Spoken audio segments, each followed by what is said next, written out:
how to make goop, aka oobleck. It's a non-Newtonian fluid. If you punch it, it's hard. If you just put your fingers into it slowly, it's completely liquid.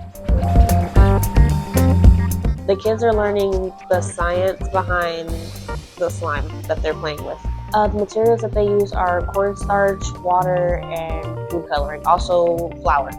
Very social interacting. It makes people come together, and all the kids love to come together and talk about their slime experiences and things like that. So I think that that's something that's cool and that other kids would want to probably come and learn about. Especially in the summer, I feel like that's something, these are cool activities, especially slime making in the summer. I feel like that's something that kids would enjoy.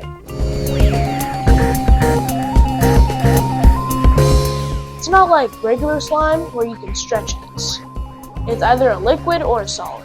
It's fun, you meet new people, you might meet some new friends. It's all around a great experience.